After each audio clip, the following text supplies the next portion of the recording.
What is going on, everyone? It's LFC Transfer Room here. My name's James, and I've been asked to put together a video about my perfect summer, what I expect Liverpool to do, what I want Liverpool to do. So, without further ado, this is LFC Transfer Room, and this is my perfect summer.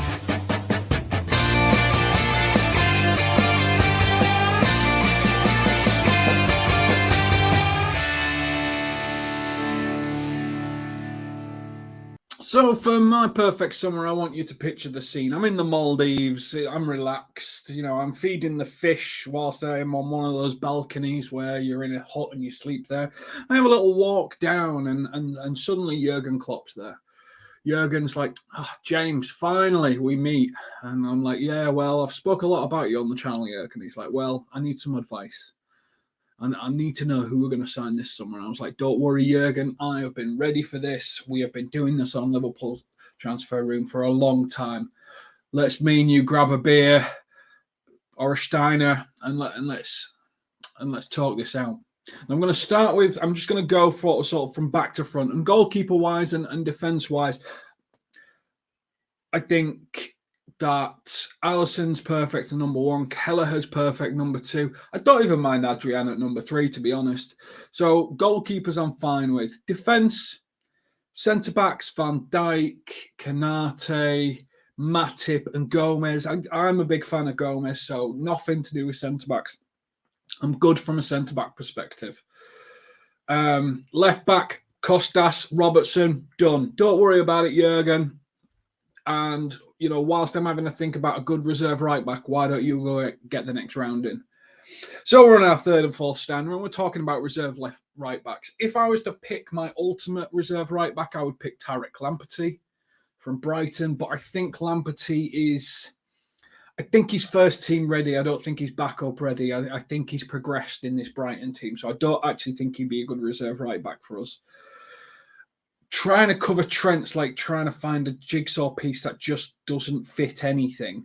And I think maybe Conor Bradley might be the best thing. Go with youth, go with a little bit of backup. I think Nico Williams will be sold.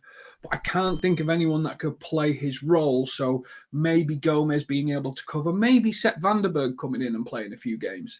So I'm going to leave right back right alone. And say that pretty much, Jurgen, you've got your defence as you want it. Let it go. We're good. Let's move into midfield where we need to make some changes. Now, by this point, me and Jurgen in the Maldives on our 7th or 8th pint, having a great time. The waiter, Tris, whichever, non-denomination, brings over snacks because snacks is important when you're drinking. Also important to have hydration, so we've got a glass of water there because you've got to drink responsibly. But we start talking about defensive midfielder. Now, no one in the game is better than Fabinho. He's one of the best. He's absolutely sensational. But if we lose him, then Henderson, I think, can cover that role. So let's not worry too much about CDM. What I am worried about is where Henderson's playing on the first team on that right-hand side. This is where I think we probably need to make our first major change, Jurgen. This is where I think Henderson needs to take a step back into more that Milner role. And I think we need to bring in a box-to-box, right-hand side, dynamic central midfielder. Now, I've got a list of a couple, but my ultimate preference would be probably Yves Bissouma. I'm a big fan of him. I think he's got a great engine and can interlink the play. My really expensive option would be trying to think. No, I can't think of anyone really expensive that I'd go for in that position that I think could light it up. I'm a big fan of James Ward-Prowse. Charlie will tell you on the channel, I've said it a few times, I think he could do a great job at right central mid. So I would probably give Southampton a ring. We have got them on speed dial after all.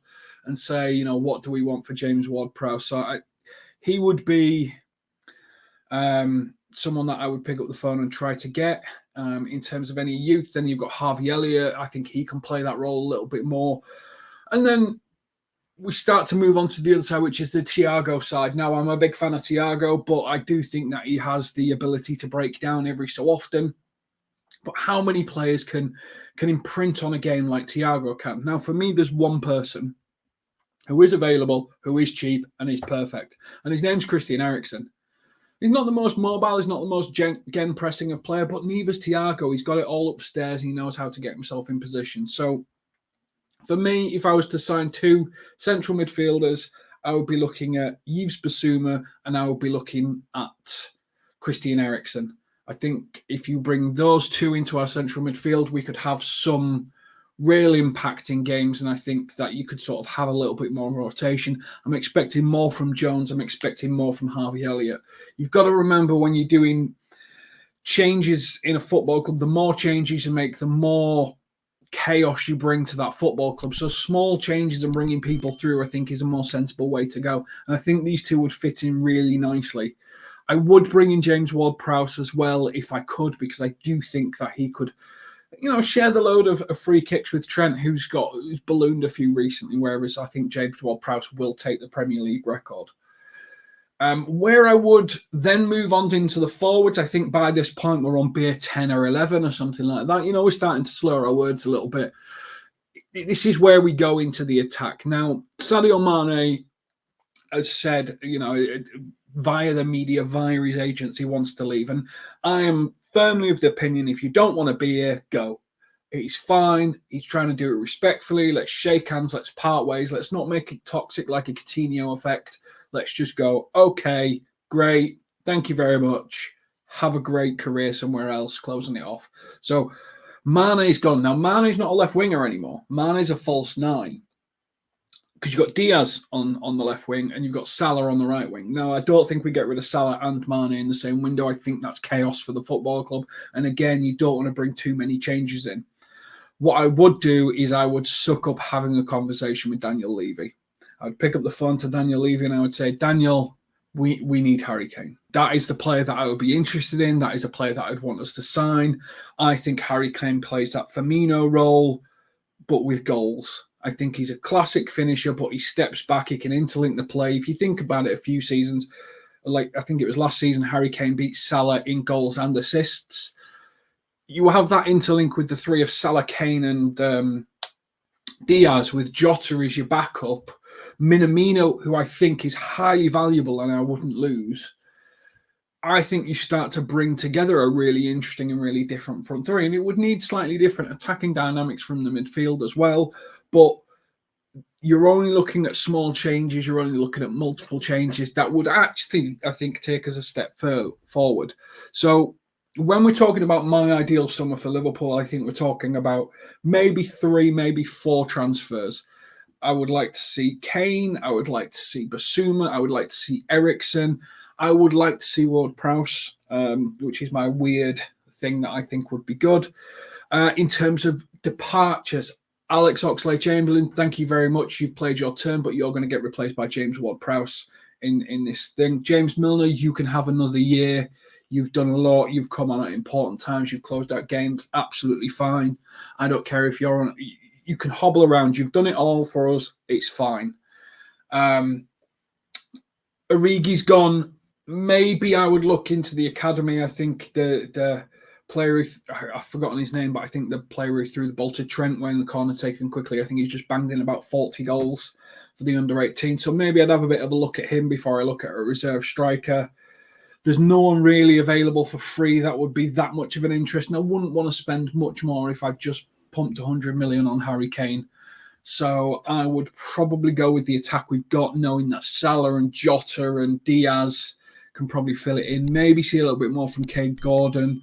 Obviously, we know Harvey Elliott could play on the left wing if we do so need. So I think, for me, my ideal summer would consist of 4 players. Origi's gone. Alex Oxlade-Chamberlain's gone. We keep Minamino. I think he is an underrated player from us. I wouldn't sign a reserve right back. I'd give Conor Bradley, maybe Sepp van der Berg and Gomez games, and that would be it. That's my ideal summer. Me and Jurgen get hammered in the Maldives. James Ward-Prowse, Harry Kane, Yves Bissouma, Christian Eriksen through the door. Bish bosh, done. Premier League title, here we come. I've been James Dean. This is LFC Transfer Room. This is my ideal summer. I'm sure at some point I'm going to have to justify this to the team on a stream, so it'll be great to do that. But I will catch you on the next one. Take care.